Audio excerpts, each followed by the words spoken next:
നൂറയും ആദിലയും വിജയിച്ച് കഴിഞ്ഞു. Big boss select ചെയ്ത കണ്ടസ്റ്റൻസ് പാളിപ്പോയി എന്ന് ചേച്ചിക്ക് ഫീൽ ചെയ്യുന്നുണ്ട്? 6th സീസൺ ആയിരുന്നു ഏറ്റവും ഫെയിലിയർ ആയിട്ട് ഫീൽ ചെയ്ത്. ഏത് മണ്ടനും ഏത് പൊട്ടനും ആർക്ക് വേണമെങ്കിലും വന്ന് ഈ പരിപാടി ചെയ്യാമെന്നുള്ളൊരു തീരുമാനത്തിലേക്ക് എത്തിപ്പെടുകയായിരുന്നു. മലയാളം ബിഗ് ബോസിന് മാത്രം അവകാശപ്പെട്ടതാണ്. രേണുവിന് ആ ഗെയിമൊന്നും കളിക്കാൻ അറിയത്തില്ല. രേണു അതിന് പറ്റിയൊരു കണ്ടസ്റ്റന്റ് അല്ല എന്ന് മനസ്സിലായി. പക്ഷെ അവര് ബിഗ് ബോസ് മെറ്റീരിയൽ അല്ല. ഒട്ടും ബുദ്ധിയും ബോധമില്ലാത്ത കണ്ടസ്റ്റന്റ് ആയിട്ട് ചേച്ചിക്ക് ഫീൽ ചെയ്തിട്ടുള്ളത് ആരെയാ? ആര്യൻ. ലാലേട്ടനെ പോയി ചൊറിയ ഹൈപ്പർ ആക്ടിവിറ്റി ഉണ്ട് ആ കൊച്ചിന്. അത് എവിടെയൊക്കെ അവൻ പറഞ്ഞിട്ടുണ്ട്. ലാലേട്ടന്റെ എപ്പിസോഡ് കഴിഞ്ഞ സമയത്ത് എടി എന്നെ എന്തിനാണ് ഇങ്ങനെ ഇതാക്കുന്നത്, ഞാൻ ബിഗ് ബോസിന് വേണ്ടി കണ്ടന്റ് കൊടുക്കല്ലേ, ഞാൻ വാങ്ങിച്ച പൈസക്ക് പണിയെടുക്കല്ലേ എന്ന്. നിങ്ങളൊന്ന് ആലോചിച്ച് നോക്കണം. അപ്പൊ അനുപോള് കൃത്യമായിട്ട് അതിനകത്ത് ഗെയിം കളിക്കാൻ വേണ്ടി വന്നതാണ്. അഖിൽമാരാർ ട്രാക്ക് പിടിക്കാൻ പോകുന്ന പോലെ തോന്നുന്നുണ്ടോ? അഖിൽമാരാറിനെ ഒന്നും ആർക്കും പിടിക്കാൻ പറ്റില്ല. അഖിൽമാരാറാണ്.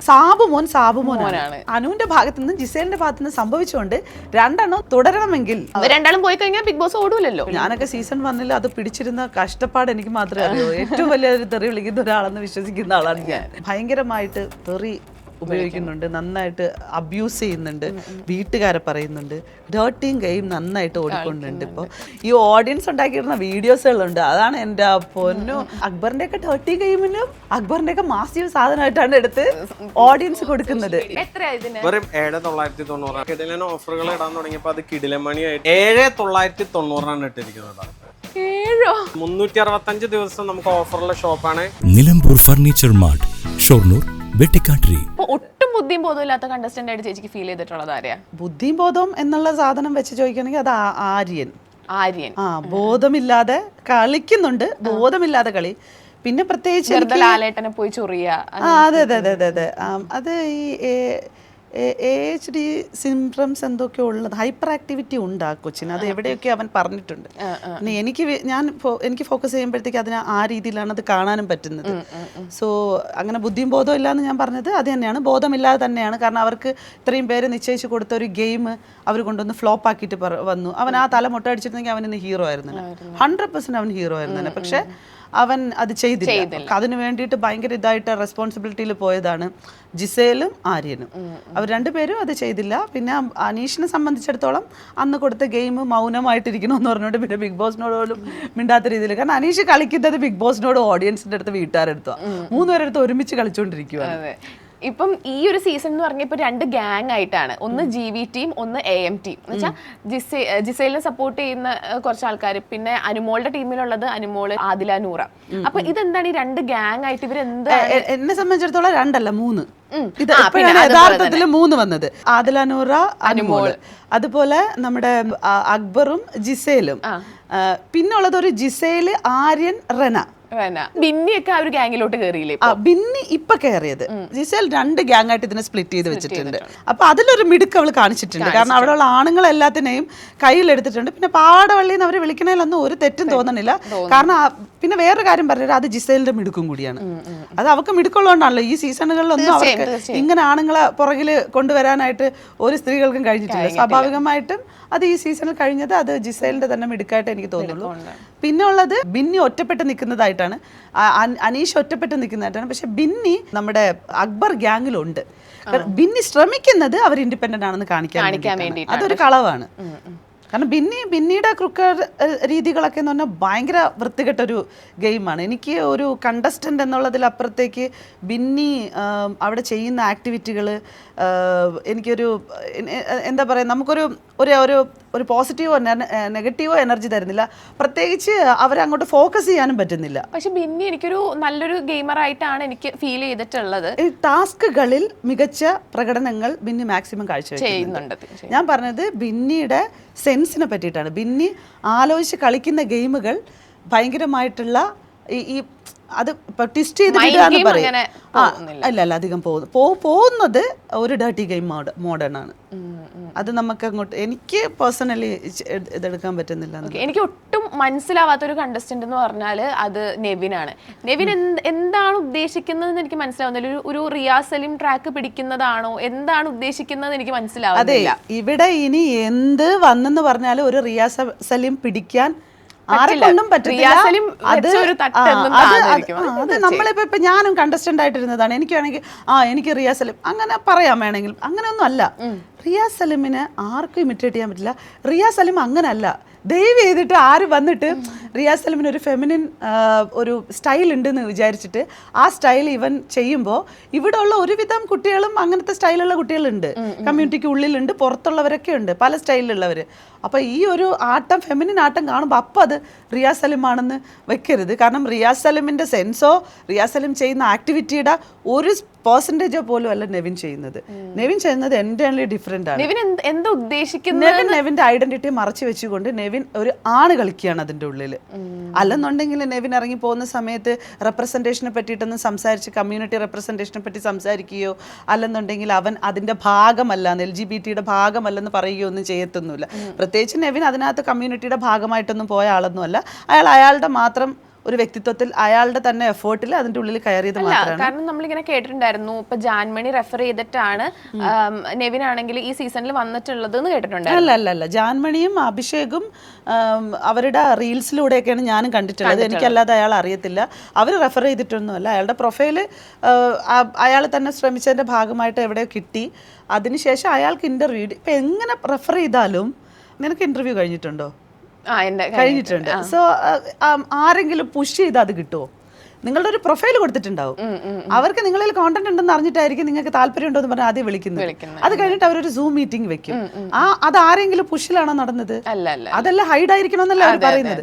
നിങ്ങളുടെ കണ്ടന്റ് വെളിയിലേക്ക് കൊടുക്കണമെന്നുണ്ടെങ്കിൽ നിങ്ങൾക്ക് അതിലും ഇത് ഉണ്ടാവാനുള്ളൊരു ഇതുണ്ടാവണം. എന്താ പറയാ, നിങ്ങൾക്ക് അത് മത്സരിക്കാനുള്ള പ്രാപ്തി ഉണ്ടാവണം.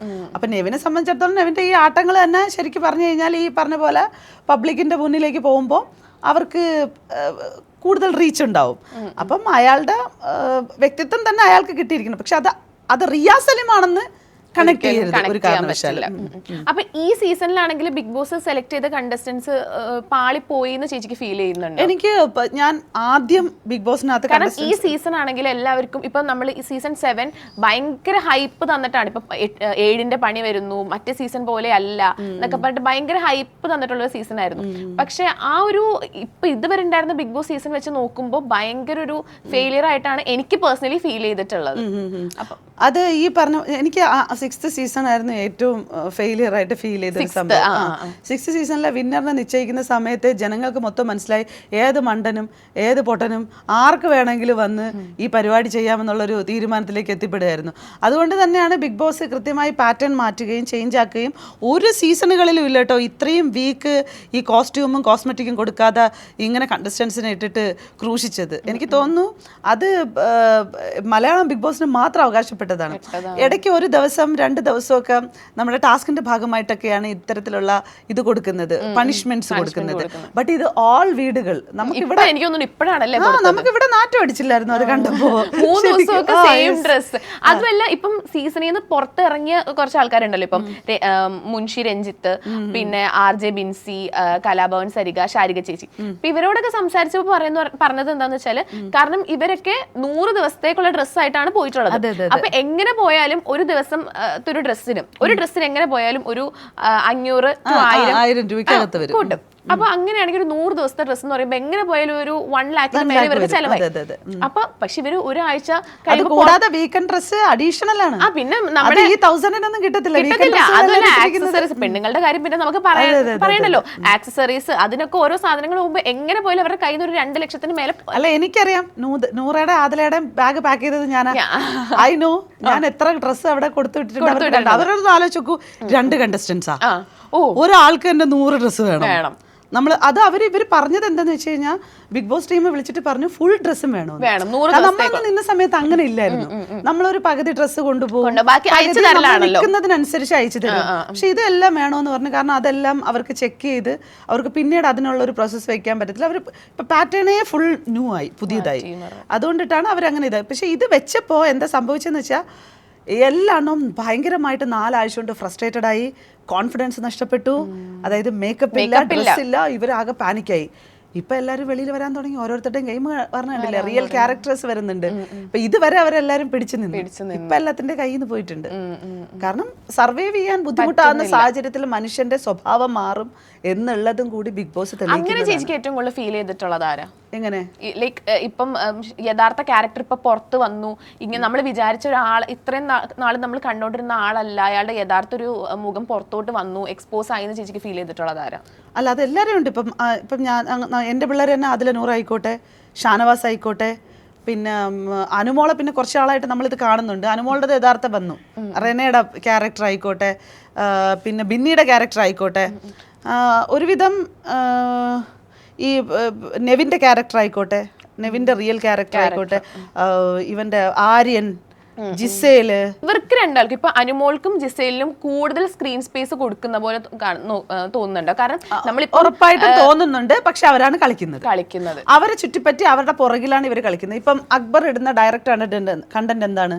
അക്ബറിന് പാരഡി ചെയ്യാൻ അറിയുന്നു. പക്ഷെ അക്ബർ എന്താണ് അക്ബറിന്റെ ഒപ്പോണന്റിനെ മാത്രം ടാർഗറ്റ് ചെയ്ത് ഗ്രൂപ്പായിട്ട് വെച്ച് ചെയ്തുകൊണ്ടിരിക്കുകയാണ്. ഇവർ പുതുതായിട്ടൊന്നും ക്രിയേറ്റ് ചെയ്യുന്നില്ല. പിന്നെ അക്ബറിന് ചെയ്യാൻ പറ്റുന്നതെന്ന് വെച്ചാൽ ഷാനവാസുമായിട്ട് അക്ബറിന് ഇത് ചെയ്യാൻ പറ്റുന്നുണ്ട്. അത് ആണെങ്കിൽ മറ്റേ ടോക്സിക് മസ്കുലിൻ സാധനമാണ്. ഇന്നലത്തെ എപ്പിസോഡാണെങ്കിൽ ലൈവിലിരുന്ന് കണ്ടാൽ അറിയാൻ പറ്റും. ടോക്സിക് മസ്കുലിൻ സാധനം മറ്റേ നെഞ്ചോട് ഇഞ്ചിഞ്ചി പോരാട്ടം പോലെ അവർ മറ്റേ ആ പ്രിവിലേജ് കളിക്കാനായിട്ട് ഒരു സൈഡിൽ ശ്രമിക്കുന്നുണ്ട്. അതായിരുന്നു എല്ലാ സീസണുകളിലും ഓടിക്കൊണ്ടായിരുന്നത്.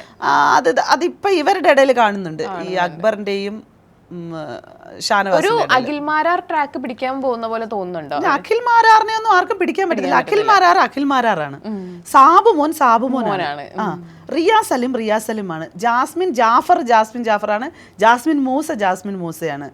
രഞ്ജിനി ഹരിദാസ്, പേളി മാണി, ഈ പറഞ്ഞ ശ്വേത മേനോൻ, ഇതൊക്കെ നമ്മൾ കണ്ടുപോയിട്ടുള്ള ഓരോ വ്യക്തിത്വങ്ങളാണ്. ഈ വ്യക്തിത്വങ്ങളൊക്കെ ഒരു പ്രത്യേക ക്യാരക്ടർ. ഇതൊന്നും ആർക്കും കണക്ട് ചെയ്യാൻ പറ്റുന്നവരൊന്നുമില്ല. ആരെയും പിടിക്കാൻ പറ്റത്തില്ല. ഇവര് മിക്സ് ചെയ്തിട്ടൊക്കെ നോക്കും, ട്രൈ ചെയ്യും. ഒരു മാസീവ് സാധനം കൊണ്ടുവന്ന അത് അഖിൽ മാരാറിനെ പോലാവും, അല്ലെങ്കിൽ റോബിനെ പോലാവും, രജിത് കുമാറിനെ പോലാവും. ഇവരൊന്നും പിടിക്കാൻ പറ്റത്തില്ല. ഇതെല്ലാം ഇൻഡിവിജ്വൽ ഒറ്റ പീസുകളാണ്. നമ്മൾ പുതിയൊരു ക്യാരക്ടർ കൊണ്ടുവന്ന് ഇവരെയൊക്കെ പോലുള്ള ആളുകളുണ്ടെങ്കിൽ അവരടിക്കാൻ മാത്രമേ ഇതിനകത്ത് പറ്റത്തുള്ളൂ. അപ്പൊ ഇതുവരെ നമ്മൾ നോക്കുന്ന സീസണിലൊക്കെ നമുക്കൊരു ലേഡി വിന്നർ, ഇപ്പൊ ആകെ സീസൺ 4 നമുക്കൊരു ലേഡി വിന്നറിനെ കിട്ടിയിട്ടുള്ളൂ. അപ്പൊ ഇതുവരെ ഉണ്ടായിരുന്ന സീസണിൽ എന്തുകൊണ്ടായിരിക്കും ഒരു ലേഡീസിനാണെങ്കിൽ ഒരു ഇത് കൊടുക്കാത്തത്? ഇത് കാണുന്ന പ്രേക്ഷകരുടെ കയ്യിലാണ് ഇരിക്കുന്നത്. ഇവിടത്തെ പക്ഷേ എനിക്ക് തോന്നുന്നു ഒരു പരിധി വരെ ഇപ്പൊ പ്രേക്ഷകരുടെ കയ്യിൽ PR അതിൽ ഒരുപാട് ഇത് ചെയ്യുന്നില്ലേ? PR ഇൻഫ്ലുവൻസ് ചെയ്യുന്നുണ്ട്. ഞാൻ ഇപ്പോഴാണ് ആദ്യമായിട്ട് അനുവിന്റെ PR ഇത്രമാത്രം, അതായത് അനുവിനെ സപ്പോർട്ട് ചെയ്തുകൊണ്ടുള്ള, കാരണം അനുമോളുടെ കാര്യം എന്ന് പറയാനെങ്കിൽ അനുമോൾ ഇങ്ങനെ പ്രാഗണയൊക്കെ കാണുമ്പോൾ നമുക്ക് തന്നെ വിചാരിക്കും എന്തിനാ ഇങ്ങനെ പ്രാഗുന്നത്. പക്ഷെ നമ്മളിപ്പം അനുമോളുടെ ഇൻസ്റ്റാഗ്രാമിൽ വരുന്ന വീഡിയോസിന്റെ ഒക്കെ താഴെയുള്ള ഇതൊക്കെ നോക്കിക്കഴിഞ്ഞാണല്ലോ അത്രമാത്രം സപ്പോർട്ടാണ്. അതെ, ലാലേട്ടന്റെ എപ്പിസോഡ് കഴിഞ്ഞ സമയത്ത് എടി എന്നെ എന്തിനാണ് ഇങ്ങനെ ഇതാക്കുന്നത്, ഞാൻ ബിഗ് ബോസിന് വേണ്ടി കണ്ടന്റ് കൊടുക്കല്ലേ, ഞാൻ വാങ്ങിച്ച പൈസക്ക് പണിയെടുക്കല്ലേ എന്ന്. നിങ്ങളൊന്ന് ആലോചിച്ച് നോക്കണം.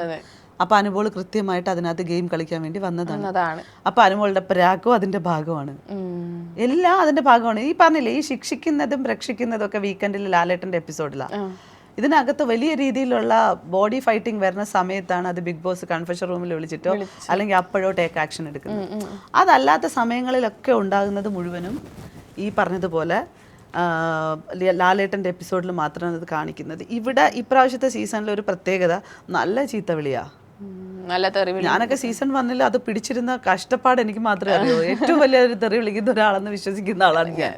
പക്ഷേ അതിലൊന്നും എനിക്കൊരു കുഴപ്പമില്ല. പക്ഷെ ഇവര് അതിനകത്ത് ഭയങ്കരമായിട്ട് തെറി ഉപയോഗിക്കുന്നുണ്ട്, നന്നായിട്ട് അബ്യൂസ് ചെയ്യുന്നുണ്ട്, വീട്ടുകാരെ പറയുന്നുണ്ട്, ഡേർട്ടിങ് ഗെയിം നന്നായിട്ട് ഓടിക്കൊണ്ടുണ്ട് ഇപ്പോൾ. പക്ഷെ അതുകൊണ്ട് തന്നെ അത് കാണാനും ആൾക്കാർ വരുന്നു. ഇപ്പൊ എനിക്ക് തോന്നുന്നു ലൈവിന്റെ റീച്ചൊക്കെ കൂടി. അതുമല്ല ഇപ്പൊ കഴിഞ്ഞ ആഴ്ച നോക്കുവാണെങ്കിൽ ഇപ്പം അനുമോളാണെങ്കിൽ ജിസേലിന്റെ ചുണ്ടിലെ ലിപ്സ്റ്റിക് ആണെങ്കിൽ ഉരയ്ക്കുന്നു, അത് കഴിഞ്ഞിട്ട് ജിസേൽ തള്ളുന്നു. അപ്പം ഒരു സിമിലർ വീഡിയോ ഇപ്പം കഴിഞ്ഞ ദിവസം സോഷ്യൽ മീഡിയയിലൊക്കെ ഉണ്ടായിരുന്നു. ഇപ്പം റോബിനെ ആണെങ്കിൽ റോബിൻ റിയാസിനെ തള്ളി എന്ന് പറഞ്ഞിട്ടാണ് റോബിനെ പുറത്താക്കിയത്. അതെന്തുകൊണ്ട് ഇപ്പം ഈ ഒരു സീസണിലാണെങ്കിൽ ചെയ്യുന്നില്ല ബിഗ് ബോസ് ലേഡീസിനോട് ഫേവറിസം കാണിക്കുന്നു എന്നൊക്കെ പറഞ്ഞിട്ട്? അല്ല, അത് എനിക്ക് തോന്നുന്നത് റോബിന്റെ ഫാൻസ് വന്നിട്ട് അതിനെ മാനിപ്പുലേറ്റ് ചെയ്യുന്നത്. അവർ വെളിയിൽ നിന്ന് വേറെ ഗെയിം കളിക്കുന്നുണ്ട്, ഇവിടെ ഓഡിയൻസ് കളിക്കുന്ന ഗെയിം വേറെ തന്നെ ഒരു ഗെയിമാണ്. മാനിപ്പുലേഷൻസിന്റെ ഉസ്താദുമാരാണ് ഓഡിയൻസ്. ഓരോന്ന് കണ്ടന്റ് ക്രിയേഷൻ എന്ന് പറഞ്ഞ് ഈ ഓഡിയൻസ് ഉണ്ടാക്കിയിരുന്ന വീഡിയോസുകളുണ്ട്. അതാണ് എൻ്റെ പൊന്നു. അക്ബറൊക്കെ കാണുന്ന അക്ബറിന്റെ ഒക്കെ ഡേർട്ടി ഗെയിമിലും അക്ബറിന്റെ ഒക്കെ മാസീവ് സാധനമായിട്ടാണ് എടുത്ത് ഓഡിയൻസ് കൊടുക്കുന്നത് സാധനം. അതുകൊണ്ടിട്ട് അത് മാനിപ്പുലേഷനാണ്. കാരണം അനുമോൾ ജിസേലിന് കൺസെന്റ് ഇല്ലാതെ ബോഡിയിൽ ടച്ച് ചെയ്തിട്ട് തിരിച്ച റിയാക്ഷനാണ്. ഇപ്പം റിയാസ് ചെയ്തിരിക്കുന്ന സാധനം മാലയിൽ മാത്രമാണ് തട്ടിപ്പിടിച്ചിട്ടുള്ളത്. അവിടെ റിയാസ് കാരണം മാല പറിച്ചുകൊണ്ട് പോയി എന്നുള്ള ഇമോഷനിലല്ലാതെ എൻ്റെ നെഞ്ചത്തടിച്ചെന്നോ എന്നെ പിടിച്ച് തള്ളിയെന്നോ ഉള്ള ഒരു ഇമോഷനും ആര് റോബിൻ പറഞ്ഞിട്ടില്ലായിരുന്നു. അങ്ങനെ പറയാതെയാണ് റിയാസിനെ തള്ളുന്നത്. അവിടെ റോബിനാണ് അങ്ങോട്ട് തെറ്റ് ചെയ്യുന്നത്. റിയാസിന്റെ ഭാഗത്തു നിന്ന് സംഭവിച്ചിട്ടില്ല. ഇവിടെ അനുവിന്റെ ഭാഗത്തു നിന്ന് ജിസേലിന്റെ ഭാഗത്തു നിന്ന് സംഭവിച്ചുകൊണ്ട് രണ്ടെണ്ണവും നിന്ന് പോണമെങ്കിൽ തുടരണമെങ്കിൽ, കാരണം രണ്ടാളും പോയി കഴിഞ്ഞാൽ ബിഗ് ബോസ് ഓടൂലല്ലോ. ഇല്ല, എന്നാ പിന്നെ റോബിൻ രാധാകൃഷ്ണൻ ആയിരുന്നല്ലോ ഇതിനകത്തും ഉണ്ടായിരുന്നത്. അപ്പൊ അവരിത് അങ്ങനെ റോബിൻ രാധാകൃഷ്ണനെ നമുക്ക് ചെറുതായിട്ടൊന്നും കളയണ്ട. എനിക്ക് താല്പര്യമില്ലാത്ത കണ്ടസ്റ്റന്റ് ആയിരുന്നു മത്സരിച്ചുകൊണ്ട് നിന്ന സമയത്ത്. പക്ഷെ റോബിൻ ഉള്ളത് കൊണ്ടാണ് റിയാസിനും ഇതാക്കാൻ പറ്റിയത്, റിയാസ് ഉള്ളത് കൊണ്ടാണ് റോബിന് കളിക്കാൻ പറ്റിയത്, ജാസ്മിൻ ഉള്ളത് കൊണ്ടാണ് റോബിന് കളിക്കാൻ പറ്റിയത്. എന്നെയൊക്കെ സംബന്ധിച്ചിടത്തോളം ഞാൻ അങ്ങനെ അതിനെ അനലൈസ് ചെയ്യത്തുള്ളൂ. പക്ഷെ ഇതുവരെ ഉണ്ടായിരുന്ന ബിഗ് ബോസ് സീസണിൽ എല്ലാവരുടെയും ഫേവറേറ്റ് സീസൺ ഏതാണെന്ന് ചോദിച്ചാൽ എന്തായാലും പറയുന്ന ഒരു സീസണാണ് സീസൺ 4. അപ്പൊ അതിനകത്തൊരു മെയിൻ ഭാഗം ഡോക്ടർ റോബിൻ, റിയാസ്, അതുപോലെ തന്നെ ജാസ്മിൻ, ഈ ഒരു 3 കണ്ടസ്റ്റൻസ് ആണ് അതിനകത്ത് ഏറ്റവും നന്നായിട്ട് ഗെയിം കളിച്ചവര്. ഞങ്ങളുടെ സീസണിലെ ഫസ്റ്റ് സീസൺ ആയിരുന്നു ഏറ്റവും ബെസ്റ്റ് സീസൺ എന്ന് എല്ലാവരും പറയുന്നത്. പക്ഷെ ഫസ്റ്റ് സീസണിലെ എല്ലാ കണ്ടസ്റ്റൻസിനോടത്തും ചോദിച്ചാൽ അവർ സീസൺ 4 പറയും. കാരണം സീസൺ 4 ആണ് പിന്നെ സോഷ്യൽ മീഡിയയിൽ കുറച്ച് സെൻസേഷണൽ ആയിട്ട് ഓടി. ഞങ്ങള് സീസൺ 2018 തന്നെ ഇത്രയും വലിയൊരുകൊണ്ടാണ്. അല്ലെങ്കിൽ നമ്മളെ പോലുള്ള കണ്ടസ്റ്റൻസ്, ബെസ്റ്റ് കണ്ടസ്റ്റൻസ് വേറെ ഒരു സീസണുകളിൽ ഉള്ളതായിട്ട് എനിക്ക് തോന്നുന്നില്ല. കുറച്ച് നല്ല കണ്ടസ്റ്റൻസ്, അതായത് ആളുകൾ ക്വാളിറ്റി കണ്ടസ്റ്റൻസിൽ അപ്പുറത്തേക്ക് ആളുകൾ എക്സ്പെക്ട് ചെയ്യുന്നുണ്ട്. രഞ്ജിനി ഹരിദാസ് വന്നാൽ കൊള്ളാം, അല്ലെങ്കിൽ ശ്വേത മേനോൻ വന്നാൽ കൊള്ളാം, അല്ലെങ്കിൽ ഇവർ വന്നാൽ കൊള്ളാന്ന് പറയുന്നുണ്ട്. നമുക്ക് ഇപ്പം നമ്മൾ പലരെയും വന്നാൽ കൊള്ളാന്ന് പറയുന്നുണ്ട്. അതിൽ ഒരാൾ മാത്രമായിരിക്കും വരുന്നത് ഓരോ സീസണിലും. തീർച്ചയായും ഒരു 50 പേരെ നമ്മൾ എടുത്തു കഴിഞ്ഞാൽ ഒരാളായിരിക്കും അതിനകത്ത് വരുന്നത്, ബാക്കി 49 ആൾക്കാരും ഉണ്ടാവില്ല. ഇപ്പം നമുക്ക് ഈ ധ്യാൻ ശ്രീനിവാസനെ പോലെ, ബാലേനെ പോലെ, ഇങ്ങനെയൊക്കെയുള്ള ആളുകളെ പോലെ, അവരെയൊക്കെ ബീന ചേച്ചി, ഇങ്ങനെയൊക്കെ നമ്മൾ എക്സ്പെക്ട് ചെയ്യുന്നുണ്ട്. പക്ഷെ അവരൊന്നും വരുന്നില്ല. കാരണം കണ്ടസ്റ്റൻസ് ഇല്ലാഞ്ഞിട്ടല്ല, അതിന്റെ ഒരു പാറ്റേൺ തന്നെ മാറിപ്പോയത് കൊണ്ടിട്ട് തന്നെ ആളുകൾക്കുള്ള ഭയമുണ്ട്, പിന്നെ പേയ്മെന്റ് ഇഷ്യൂസുകളുണ്ട്. അതുകൊണ്ടിട്ടാണ് അതൊന്നും ഉണ്ടാവാത്തത്. നെവിൻ ആണെങ്കിൽ ബിഗ് ബോസ് ഹൗസിൽ നിന്ന് ഇറങ്ങി പോകുന്നു, ഭയങ്കര ഡ്രാമ. സത്യം പറഞ്ഞാൽ ആദില നൂറയുടെ ഗെയിം സ്റ്റാർട്ട് ചെയ്യുന്നത് അവിടെ നിന്നാണ് അല്ലേ? അപ്പം നെവിൻ അപ്പോൾ ഒരു സ്റ്റേറ്റ്മെന്റ് പറയുന്നുണ്ടായിരുന്നു, നിങ്ങൾ LGBTQ കമ്മ്യൂണിറ്റിക്ക് വേണ്ടിയിട്ട് ഈ ഹൗസിൽ വന്നിട്ട് എന്താ ചെയ്തതെന്ന് ചോദിക്കുന്നുണ്ടായിരുന്നു. അപ്പം നമ്മൾ ഇതുവരെ നോക്കുവാണെങ്കിൽ അവരങ്ങനെ പ്രത്യേകിച്ചൊന്നും ചെയ്തതായിട്ട് എനിക്ക് ഫീൽ ചെയ്യുന്നില്ല. പക്ഷെ ഇപ്പൊ അവർ നല്ല ആക്റ്റീവായി വരുന്നുണ്ട്. ഇപ്പൊ കഴിഞ്ഞ ദിവസം നൂറ അപ്പാനി എടുത്ത് ഷൗട്ട് ചെയ്യുന്നത് കണ്ടാൽ തോന്നുന്നു ഈ കുട്ടി ഇങ്ങനെയൊക്കെ സംസാരിക്കുമോ നമുക്ക് തോന്നും. അപ്പൊ അതിനെപ്പറ്റി ചേച്ചിക്ക് എന്താ തോന്നുന്നത്? അവര് LGBTQ കമ്മ്യൂണിറ്റിക്ക് വേണ്ടിയിട്ട് അവരെന്താണ് ചെയ്യുന്നതെന്നാ തോന്നുന്നത്? ഒന്ന്, അവരെ ലെസ്ബിയൻ കപ്പിൾസ് ആയിട്ട് അവിടെ കൊണ്ടുവരുന്നത് കമ്മ്യൂണിറ്റിയുടെ റെപ്രസെന്റേഷൻ എന്നുള്ള നിലയിലായിരിക്കുമല്ലോ. ഒബ്വിയസ്ലി അവർ ലെസ്ബിയൻ പാർട്ട്നേഴ്സ് ആണെന്നുള്ളത് അവർ ലോകത്തിന് മുന്നിൽ വിളിച്ചു പറഞ്ഞതാണ്. 2022 Adila Nasrin versus commissioner of police എന്ന് പറഞ്ഞിട്ട് ഹൈക്കോടതിയിൽ ഒരു ഹേബിയസ് കോർപ്പസ് ഒരു ഫയൽ ചെയ്തിട്ടുണ്ടായിരുന്നു. അത് അവർക്ക് അനുകൂലമായിട്ട് 2 പേരെയും ഒരുമിച്ച് ജീവിക്കാൻ വേണ്ടിയിട്ട് ഹൈക്കോടതിയാണ് അവർക്ക് പെർമിഷൻ കൊടുത്തത്. അങ്ങനെയാണ് ആ കുട്ടികൾ ഒരുമിച്ച് ജീവിക്കാൻ തുടങ്ങിയത്. അവിടെ തന്നെ അവർ ഫൈറ്റ് ചെയ്ത് കഴിഞ്ഞു. അതിനുശേഷം സെയിം സെക്സ് മാരേജ് എന്ന് പറയുന്ന ഒരു ആക്ട്, അതിന് വേണ്ടിയിട്ട് അത് ഇപ്പം റിജക്റ്റ് ചെയ്തു. എന്നാലും അതിന് വേണ്ടിയിട്ട് ഡൽഹിയിൽ പോയ കേരളത്തിൽ നിന്നുള്ള 2 കുട്ടികൾ, ആദില നസ്രിനും നൂറ ഫാത്തിമയാണ്. ഓക്കെ, ഇവർ 2 പേരാണ് അവിടെ റെപ്രസെൻറ്റേഷൻ കൊടുത്തിട്ടുള്ളത്. ഇതൊക്കെ കൊണ്ട് തന്നെയാണ് ആദിലനെയും നൂറേനെയും ജനങ്ങൾ തിരിച്ചറിഞ്ഞതും. അവരവിടെ ചെന്ന് 2 പേരും കൈപിടിച്ച് അതിൻ്റെ ഉള്ളിൽ നിൽക്കുമ്പോൾ തന്നെ അവരുടേത് വെട്രിയാണ്, അവരുടേത് റെവല്യൂഷനാണ്. അത് അറിഞ്ഞുകൂടാത്ത ബോധമില്ലാത്ത അവനെ പോലെയുള്ള ആൾക്കാർ അങ്ങനെ ചോദ്യം ചെയ്യുമ്പോൾ അവിടെ കൃത്യമായിട്ട് ആദില പറയുന്നുണ്ട്, ഞങ്ങളുടെ ലൈഫാണ് ഞങ്ങളിവിടെ നിൽക്കുന്നതെന്നുള്ളത്.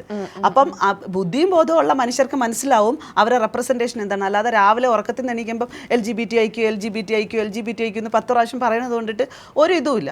കമ്മ്യൂണിറ്റി ആണെന്ന് അവരുടെ സ്വത്വബോധം തിരിച്ചറിഞ്ഞുകൊണ്ട് അവരത് ഓപ്പണായിട്ട് പറയുന്നിടത്താണ് അവർക്ക് സ്റ്റിക്ക് ഓൺ ചെയ്യാനും സ്റ്റാൻഡ് ചെയ്യാനും പറ്റുന്നത്. എനിക്ക് തോന്നുന്നു ആദിലയുടെ ബർത്ത്ഡേ ഇപ്പൊ കഴിഞ്ഞ സമയത്ത് നമ്മളൊക്കെ വിഷസ് അറിയിച്ചിരുന്നു. ഇതുപോലെ ശീതൽ ശ്യാം, അതുപോലെ നാദ്ര, അപർണ, ഞാന്, അവളുടെ കൂടെ ഉള്ളൊരു ജീവി എന്ന് പറഞ്ഞിട്ടൊരു കുട്ടിയുണ്ട്, ജീവിത. അപ്പം ഞങ്ങൾ എല്ലാവരും കൂടെ ചേർന്നിട്ടാണ് അവർക്ക് വിഷസ് അറിയിച്ചത്. സോ എനിക്ക് തോന്നുന്നു അത് കണ്ടപ്പോൾ തന്നെ നെവിന് മനസ്സിലായിട്ടുണ്ടാവണം മേ ബി ആ സപ്പോർട്ടേഴ്സ് പുറത്ത് കമ്മ്യൂണിറ്റി സപ്പോർട്ട് കിട്ടിക്കൊണ്ടിരിക്കുന്നത് അവർക്കായിരിക്കുമെന്നും. മേ ബി അതിൻ്റെ ഒരു സെൽഫിഷ് ഈഗോയോ ആകാം. കാരണം അവൻ തന്നെ പറയുന്നുണ്ട്, എന്നെ കവിഞ്ഞ് എൻ്റെ കൂടെ നിൽക്കുന്നവർ മറ്റുള്ളവരെ ഇഷ്ടപ്പെടുന്നത് എനിക്ക് ഇഷ്ടമില്ല, അതുപോലെ തന്നെ ഞാൻ മറ്റുള്ളവരുടെ ലൈഫ് തൊലയ്ക്കും, ആദില നൂറേനെയും 2 പേരെയും പരസ്പരം തെറ്റിക്കും എന്നുള്ളത് അവരവിടെ പറയുന്നുണ്ട്. അപ്പം അവനത് 2-3 പ്രാവശ്യം പറഞ്ഞു, അവൻ പറഞ്ഞു സമ്മതിക്കുന്നുണ്ട്. പക്ഷെ അവൻ പറയുന്നത് അവൻ ഫണ്ണിക്കാണ് പറഞ്ഞത്. അവന് ഫണ്ണിക്ക് പറയാനുള്ളതല്ലല്ലോ ഒരുമിച്ച് ജീവിക്കുന്ന മനുഷ്യരുടെ ജീവിതം എന്ന് പറയുന്നത്. ഇപ്പൊ ഫ്രണ്ട്ഷിപ്പ്, അതിനകത്തുണ്ടായ ഒരു പുതിയ തരം ഫ്രണ്ട്ഷിപ്പ് ആണെങ്കിൽ ഇത് ഞാൻ നിനക്ക് കാണിച്ചു തരാം, ഇവിടെ നിന്റെയൊക്കെ ഈ സ്ട്രാറ്റജി പോവില്ല, അല്ലെങ്കിൽ ഗ്രൂപ്പിസം പോവില്ല, ഇതൊരു ഗെയിം. അതേസമയം ഒരുമിച്ച് ജീവിക്കുന്ന മനുഷ്യർ സെപ്പറേറ്റഡ് ആവും എന്ന് പറയുന്നത് ഭയങ്കര ഡേർട്ടി ഗെയിമാണ്. അതുകൊണ്ട് തന്നെ അവരവിടെ കൃത്യമായിട്ട് ആദില ചോദിക്കുന്നുണ്ട്, നെവിൻ നീ ഇവിടെ നിന്ന് പോകുന്നുള്ളത് ഉറപ്പാണോ? അപ്പൊ നെവിൻ പറഞ്ഞു ഞാൻ പോകും. ഒരു 10 വട്ടം പറഞ്ഞു. അപ്പൊ അവരുടെ പ്രൊവോക്കേഷനിൽ വീണു. അപ്പൊ അവർ കൃത്യമായിട്ട് കിട്ടിയ ടൈമിൽ ഗോൾ അടിച്ചു. കളിക്കേണ്ടവർ കളിച്ചു. മറ്റുള്ളവർ മറ്റേ സ്വന്തം വീട്ടിൽ മക്കളെ മറ്റേ തൊട്ടിലിട്ട് ആട്ടി വളർത്തുന്ന മാതിരിയാണ് പാമ്പറിങ് ചെയ്തുകൊണ്ടാണ്. ഇന്നും അഭിലാഷിനൊന്നും ഗെയിം പോലും മനസ്സിലായിട്ടില്ല. കാരണം ആദില നൂറേനെ ജയിൽ നോമിനേഷന് വേണ്ടിയിട്ട് നൂറേനെ സജസ്റ്റ് ചെയ്തത് പ്രൊവോക്ക് ചെയ്ത് പുറത്താക്കിയെന്ന്. പ്രൊവോക്കിംഗ് ഗെയിം അല്ലേ? എന്നെ സംബന്ധിച്ചിടത്തോളം ഇപ്പം അതിനകത്ത് ഫീമെയിൽ കണ്ടസ്റ്റൻസ് വാസ് നല്ല സൂപ്പറായിട്ട് ഗെയിം കളിക്കുന്ന കണ്ടസ്റ്റന്റ് ആയിട്ട് ഈ സീസണും കൂടെ എനിക്കൊന്ന് തോന്നി.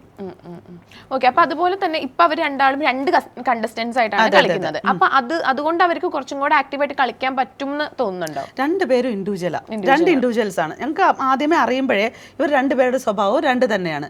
അവർക്ക് പരസ്പരം ഇഷ്ടമുണ്ടെന്നുള്ളതൊരു സത്യമാണ്. അവർ പാർട്ട്നേഴ്സ് ആണെന്നുള്ള സത്യമാണ്. പക്ഷെ 2 അഭിപ്രായങ്ങളുള്ളവർ തന്നെയാണ്.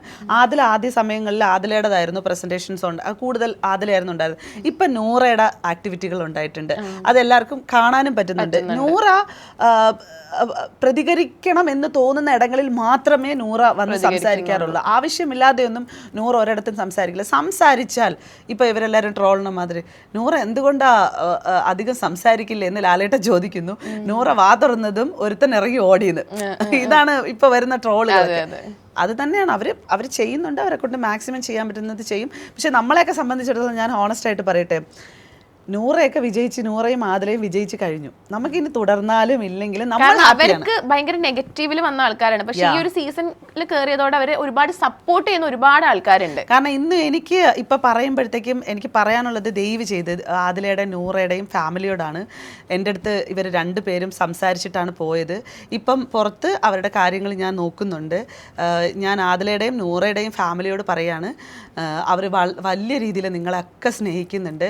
ആദിലയുടെ ഉമ്മായ അവർക്ക് ഭയങ്കര ഇഷ്ടമാണ്, സഹോദരിയെ ഭയങ്കര ഇഷ്ടമാണ്. അതുപോലെ നൂറയുടെ വാപ്പായെയും സഹോദരിയും ഭയങ്കര ഇഷ്ടമാണ്. അവരൊക്കെ ഒരുപാട് മിസ് ചെയ്യുന്നുണ്ട്. അവരിന്ന് ഈ ഒരു പ്ലാറ്റ്ഫോമിൽ നിൽക്കുന്നത് തന്നെ നിങ്ങളുടെ മനസ്സ് മാറി അവരെ സ്വീകരിക്കുമെന്ന ഉറപ്പിലാണ്. അവർ 2 പേരും സന്തോഷത്തോടെ സ്നേഹത്തോടെ ജീവിക്കണം എന്ന് ആഗ്രഹിക്കുന്ന 2 പേരാണ്. ഒരിക്കലും നിങ്ങളെ കുടുംബത്തിന് മാനക്കേടുണ്ടാക്കണമെന്നോ ബുദ്ധിമുട്ടുണ്ടാക്കണമെന്നോ നിങ്ങളാരെയും വേദനിപ്പിക്കണമെന്നോ വിചാരിച്ചിട്ടല്ല അവർ നിൽക്കുന്നത്. അവർക്ക് എന്ന് നിങ്ങളുടെ അടുത്ത് ഇഷ്ടം മാത്രമാണ്. അവർ ചെറിയ കുട്ടികളാണ്. അവരുടെ മനസ്സിനെ മനസ്സിലാക്കി എന്താ പറയുക, ഞാനൊരു കമ്മ്യൂണിറ്റി സപ്പോർട്ടർ എന്നുള്ള നിലയിലും കൂടി പറയുന്നതാണ്. ചിലർക്ക് അറിയില്ല, പ്രത്യേകിച്ച് അറിയാം മുസ്ലിം ഓർത്തഡോക്സ് ഫാമിലിയാണെന്നുള്ളത്. പക്ഷേ നിങ്ങൾ എങ്ങനെയെന്ന് പറഞ്ഞാലും നിങ്ങൾ അവരെ ഉൾക്കൊള്ളും, സ്വീകരിക്കും എന്നുള്ളൊരു പ്രതീക്ഷയിലാണ് ഞങ്ങളിപ്പോഴും ഉള്ളത്. അവർക്ക് നിങ്ങളോട് ആരോടും ഒരു തരത്തിലുള്ള വേദനയോ വിഷമോ ഒന്നുമില്ല. ആദിലയുടെ ബർത്ത്ഡേ വന്ന സമയത്തായിക്കോട്ടെ, ഒനീലിൻ്റെ ബർത്ത്ഡേക്ക് ഒനീലിൻ്റെ ഫാമിലി വന്ന സമയത്ത് നൂറയുടെ ഇമോഷൻസ് ആയിക്കോട്ടെ, ഞങ്ങൾക്ക് ഇവിടെ ഇരുന്ന് ആ വേദന കാണാൻ പറ്റുന്നുണ്ട്. ശരിക്കും ഞങ്ങൾക്കതിൽ ഭയങ്കര ഒരു സങ്കടമുണ്ട്. അപ്പോൾ അവരുടെ ഫാമിലി പുറത്തേക്ക് വരണ്ട, നിങ്ങൾ അവർ വരുമ്പോൾ അവരോട് സുഖമായിട്ടിരിക്കുന്നു എന്നെങ്കിൽ നിങ്ങളൊന്ന് അന്വേഷിക്കണം. കാരണം നിങ്ങളെ മക്കളാണ്, നിങ്ങൾ വളർത്തിയ മക്കളാണ്, ഞങ്ങളാരും വളർത്തിയതല്ല. അവിടെ നിങ്ങളുടെ വളർപ്പ് ദോഷവും അല്ല അവരങ്ങനെ ആയത്. നിങ്ങൾ നല്ല മക്കളായിട്ട് വളർത്തിക്കൊണ്ടാണ് നല്ല കുട്ടികളായിട്ട് നിന്ന് അവരവിടെ അതിനുള്ളിൽ ഗെയിം കളിക്കുന്നത്. അതുകൊണ്ട് തന്നെ നിങ്ങൾക്കാണ് പ്രൗഡ് മുഴുവനും നിങ്ങൾ എടുക്കേണ്ടത്. സമൂഹത്തെയോ നമ്മുടെ ഒരു വിശ്വാസത്തെയോ അടിസ്ഥാനത്തെയോ നിങ്ങൾ ഇതാക്കേണ്ടതില്ല. അവരെ സ്വീകരിക്കണം എന്നുള്ളത് മാത്രമാണ് എനിക്ക് പറയാനുള്ളത്. അതെനിക്ക് പറയണമെന്ന് തോന്നിയിട്ടാണ് ഞാൻ ഇത് പറഞ്ഞത്. കാരണം നിങ്ങൾക്ക് മനസ്സിലായിട്ടുണ്ടാവുമല്ലോ. സോ ഓക്കെ ചേച്ചി, താങ്ക് യു സോ മച്ച്. അപ്പോൾ ഇനിയും എന്താ പറയുക, ഒരുപാട് പേരെ സപ്പോർട്ട് ചെയ്ത് ഇനിയിപ്പോൾ ഞാൻ എപ്പോഴെങ്കിലും ഒരു ബിഗ് ബോസ് സീസണിൽ പോവുകയാണെങ്കിൽ എന്നെ ചേച്ചി ഉറപ്പായിട്ടും ഞാൻ പറഞ്ഞല്ലോ, നല്ല ക്യാരക്ടേഴ്സ് ഉള്ള ഒരുപാട് ആൾക്കാരുണ്ട്. ഈ ആദിലയും നൂറയൊക്കെ ഭയങ്കര നല്ല ക്യാരക്ടേഴ്സ് ഉള്ള കുട്ടികളാണ്. ഇപ്പം ഭയങ്കര രസമുള്ള കുട്ടികളാണ്. അവർ പിന്നെ അനാവശ്യമായിട്ടൊന്നും ഒരു ഇത് ചെയ്യുന്നില്ല എന്നുള്ളതാണ് അവരുടെ. ഇപ്പം എൻ്റെ ക്യാരക്ടറിൻ്റെ ഒന്നും ഒരു സൈഡ് ഒരു പാട്ട് പോലും അല്ല അവരുടേത് സ്വഭാവം. അത്രയും നല്ല, ഇപ്പം മെഹറിനെയൊക്കെ പോലുള്ള ഒരു ക്യാരക്ടർ വൈസ് പോകുന്ന കുട്ടികളാണ്. സോ അതുകൊണ്ടിട്ട് അങ്ങനെയൊന്നും ഇല്ല. ഓക്കെ ചേച്ചി, താങ്ക് യു സോ മച്ച്. വെറും 7,990 കിടിലൻ ഓഫറുകൾ ഇടാൻ തുടങ്ങിയപ്പോൾ അത് കിടിലമണിയായിട്ട് 7,990 ഇട്ടിരിക്കുന്നത്. 365 ദിവസം നമുക്ക് ഓഫറുള്ള ഷോപ്പാണ് നിലമ്പൂർ ഫർണിച്ചർ മാർട്ട്, ഷൊർണൂർ, വെട്ടിക്കാട്ടിരി.